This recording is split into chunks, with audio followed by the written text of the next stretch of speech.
The story of ancient Rome is one of expansion, legendary leaders, and grand conquests. But beneath these tales and myths lie a darker story, one of political chaos, social unrest, and countless revolts. While Rome's enemies on the battlefield were very formidable, some of its greatest threats came from within.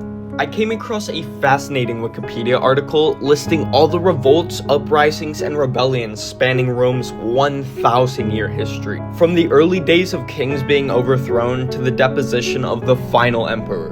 And as I scrolled through this long list of events, I realized something. While this page was full of names and dates, it didn't quite tell the full story of why Rome struggled with such frequent instability. I decided to dig deeper. By collecting data from the page and analyzing it, I hope to uncover patterns and trends in these revolts. How often did rebellions succeed? Who led them? What motivated them? And overall, did internal instability play a significant role in the fall of Rome? Well, after hours of research, I've compiled the data and discovered some fascinating insights about Roman politics, power struggles, and societal inequality. Let me show you what I found. First, I wanted to find out what the overall success rate was. Out of the 158 total events, only 37 revolts actually succeeded. 115 failed, and 6 had unknown or undecided outcomes. That is only about a 23% success rate. This isn't surprising, however. Historically, most uprisings are disadvantaged from the very start, and many factors need to align perfectly for an uprising to actually succeed. Once we look at who initiated these uprisings, we start to get a clear picture of why Rome fell. You see, about 58% of all of the events listed were started by Rome's own leaders. I wanted to check the success rate for Roman leaders to see if it was more or less than the average success rate. And while the average is around 23%, Roman leaders had a success rate of around 31%. The second largest group that started revolts and revolutions were called people groups, and they only had a success rate of about 11%. This disparity highlights the inequality in the Roman Empire.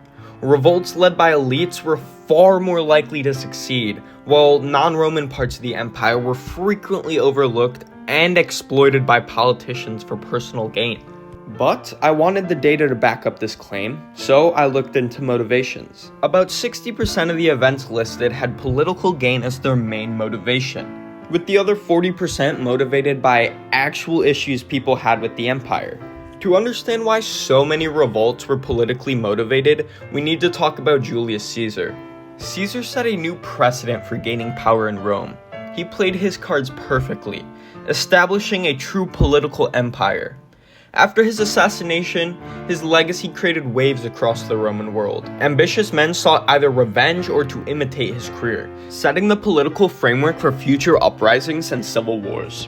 This is backed up by the fact that 89% of all the revolts and revolutions happened after Caesar. Only about 10% happened before Caesar. So we know who started these, and we know why. Let's look at when a little bit more. To see how Rome truly fell, I calculated how many events happened each century, and then we can look at patterns of decline. In the first few centuries of Rome, it was relatively stable, with very few uprisings. During the years of Julius Caesar and Mark Antony, the numbers sharply increased to around 24 and 27, before dramatically falling again before the last 5 good emperors of Rome. After this, you can see the number increase as Rome fell apart from within. This analysis paints a clear picture of an empire plagued by internal divisions. Over half of all revolts were initiated by Rome's own leaders, most of whom were driven by political ambition rather than genuine grievances.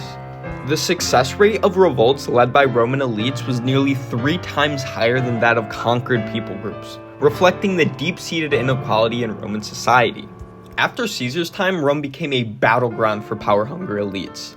The common people in outlying regions were left behind, creating a growing divide.